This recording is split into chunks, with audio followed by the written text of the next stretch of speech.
ಶೀರ್ಷಾಸನ ಮನಸ್ಸಿನ ಯಂತ್ರ ರಚನೆಗೆ ಮತ್ತು ಮೆದುಳಿಗೆ ಅದರ ಮೂಲಕ ಕೇವಲ ಒಂದು ಮಟ್ಟದ ರಕ್ತ ಚಲನೆಯ ಅಗತ್ಯವಿರುತ್ತೆ ಸ್ನೇಹಿತರೆ.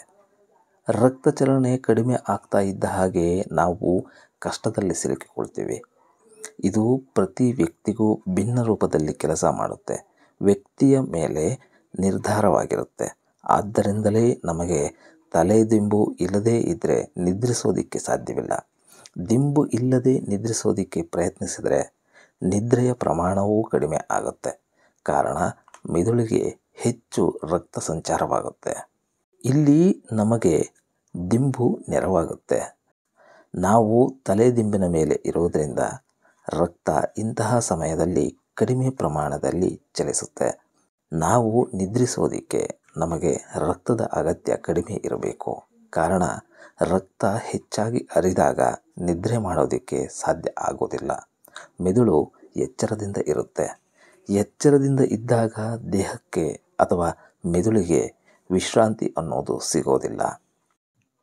ಶೀರ್ಷಾಸನವನ್ನು ನಾವು ಅತಿಯಾಗಿ ಮಾಡಿದ್ರೆ ನಾವು ಸಂಪೂರ್ಣವಾಗಿ ನಿದ್ರಾವಸ್ಥೆಯನ್ನು ಕಳೆದುಕೊಂಡು ಬಿಡ್ತೇವೆ.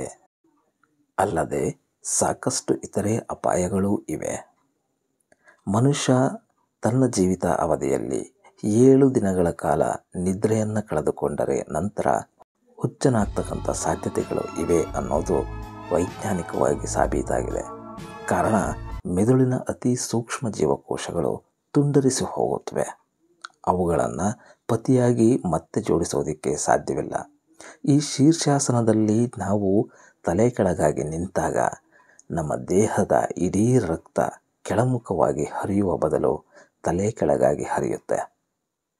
ಆದ್ದರಿಂದ ಬುದ್ಧಿ ಭ್ರಮಣೆ ಆಗುವಂತಹ ಸಾಧ್ಯತೆಯೂ ಇದೆ.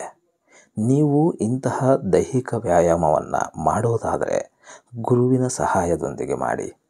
ಯೋಗ ಪ್ರಾಣಾಯಾಮದಂತಹ ಕೆಲವು ಆಧ್ಯಾತ್ಮಿಕ ವಿಚಾರಗಳಲ್ಲಿ ದೈಹಿಕ ಮತ್ತು ಮಾನಸಿಕ ಈ ಎರಡೂ ಸ್ಥಿತಿಗೆ ಸಂಬಂಧಿಸಿದಂತೆ ಇರುತ್ತವೆ.